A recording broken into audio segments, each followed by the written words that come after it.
오늘 누가복음 15장의 말씀을 통하여서 기뻐하는 것이 마땅하다라는 제목으로 말씀 나누도록 하겠습니다. 자, 1절 말씀 보시겠습니다. 모든 세리와 죄인들이 말씀을 들으러 가까이 나아오니. 수많은 무리들이 예수님을 따를 때 예수님께서 들을 귀 있는 자가 들을지어다 라고 말씀을 하셨습니다. 이 말씀을 마치신 후 그 직후에 예수님 앞에 지금 모든 세리와 죄인들이 말씀을 들으러 가까이 오고 있는 것으로 오늘 본문의 이야기는 시작되고 있습니다. 앞선 누가복음 14장에서 다뤘던 주제들, 하나님께서 베푸시는 천국잔치에 참여하는 사람들과 강력한 제자도에 부응할 사람들이 있다면 그것은 당시 율법에 능통하고 사람들로부터 존경받았던 종교 지도자들일 것입니다.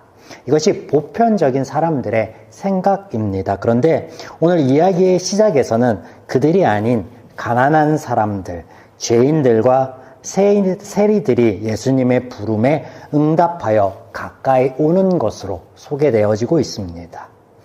오히려 유대의 종교 지도자들은 예수와 그 앞에 나온 무리들을 정죄하는 집단으로 그려지고 있습니다.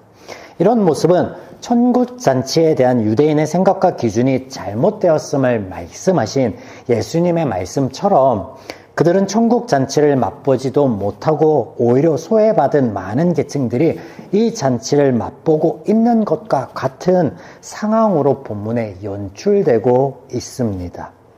이어지는 예수님의 비유의 말씀 역시 우리에게 아주 익숙한 것들입니다. 잃어버린 양에 대한 비유, 잃어버린 드라크마에 대한 비유, 또 잃어버린 아들, 우리가 탕자로 알고 있는 탕자의 비유가 이것입니다.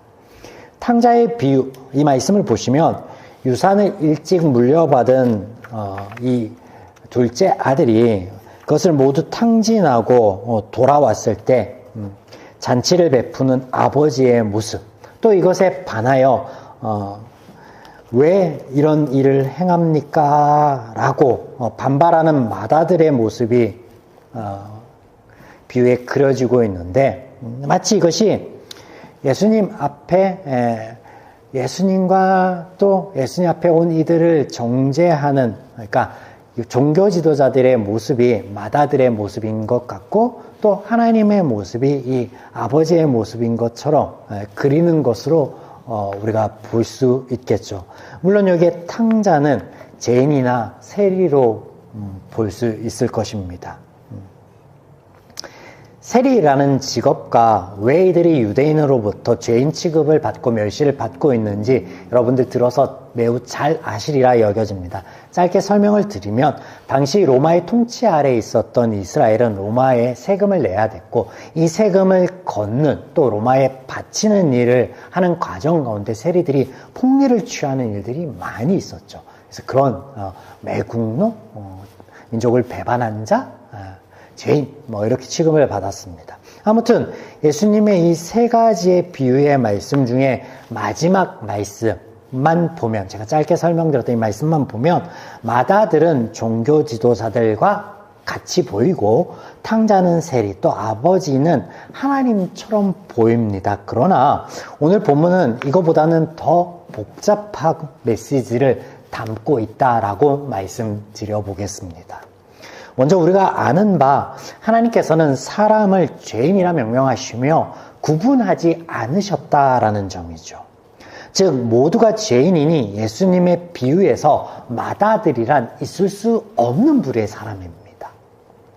이를 반영한 듯한 표현이 이미 15장에는 전반부에 등장하고 있는데 우리는 이것을 간과하기 마련이죠. 1절 말씀, 왜 1절 말씀을 먼저 읽었는지 여러분 여기 보면 어떤 표현이 등장해요?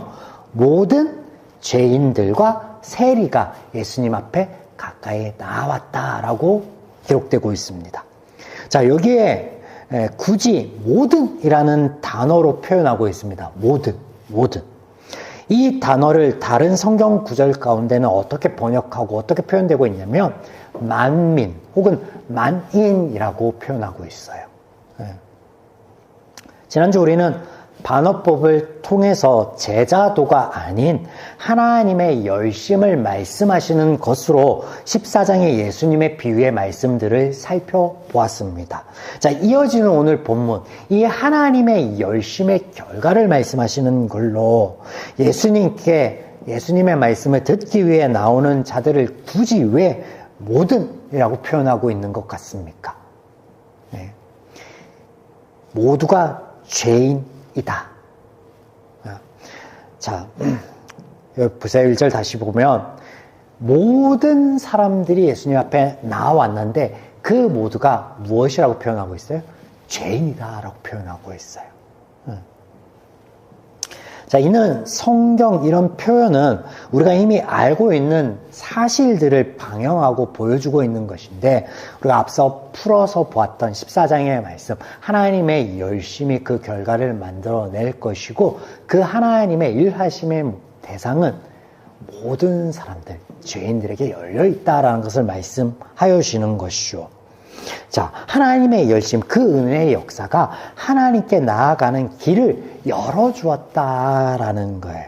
그래서 아울러 인간이 스스로의 행위나 열심으로는 그 길을 가지 못하고 개척하지 못한다라는 말씀으로 이 14장의 비유의 말씀을 풀어볼 수도 있겠죠.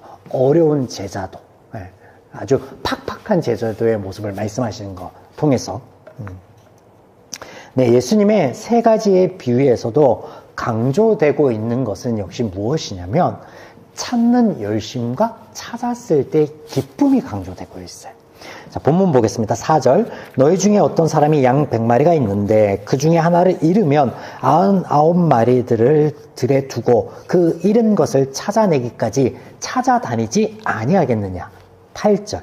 어떤 여자가 10 드라크마가 있는데 하나를 잃으면 등불을 켜고 집을 쓸며 찾아내기까지 부지런히 찾지 아니하겠느냐. 20절. 이에 일어나서 아버지께로 돌아가니라. 아직도 거리가 먼데 아버지가 그를 보고 측은히 여겨 달려가 목을 안고 입을 맞추니. 24절.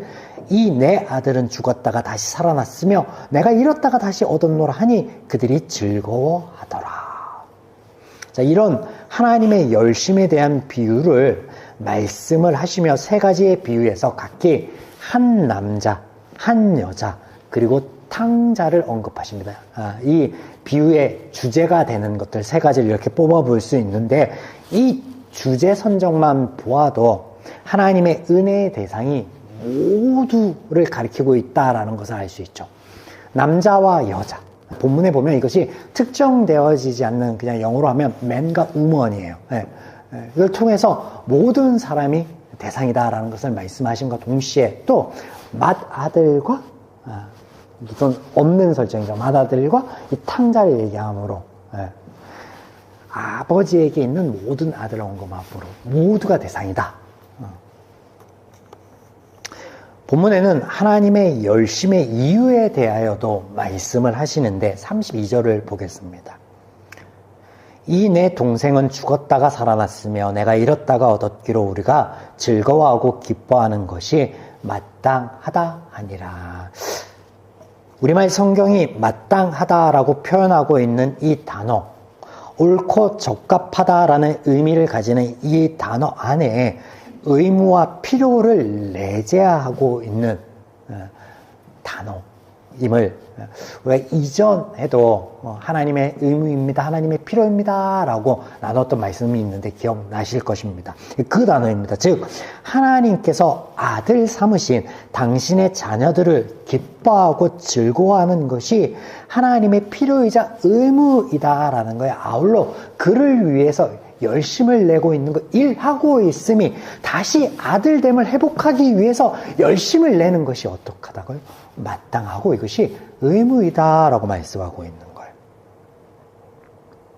하나님께서 우리를 구원하시는 것, 하나님께 나아갈 길을 열어주시는 것, 이것이 마땅하다라고 말씀하고 계십니다.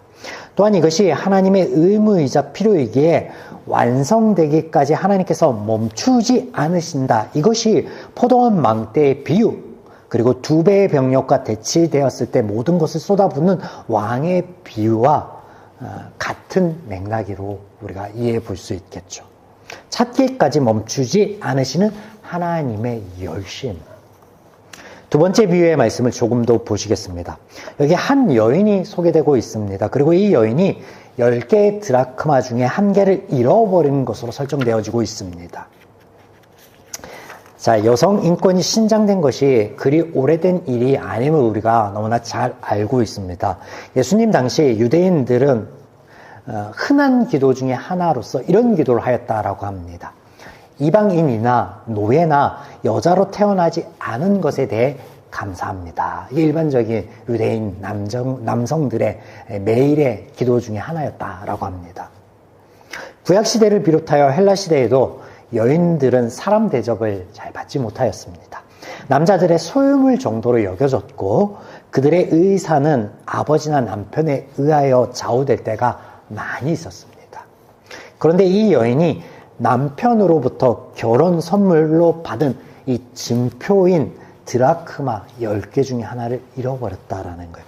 여러분, 이것은 단순히 경제적인 가치를 의미하는 게 아니에요. 이 여인은 그것을 어떻게 해서든 반드시 그 잃어버린 드라크마는 찾아야 되는 절박한 상황이라는 거예요. 여러분, 이 비유를 통해서 오늘 하나님이 우리를 향한, 저와 여러분을 향한 마음이 이와 같음을 선포하고 계시는 거예요. 사랑하는 여러분, 때로는 우리가 삶 가운데 믿음의 길을 잃어버릴 때가 있습니다.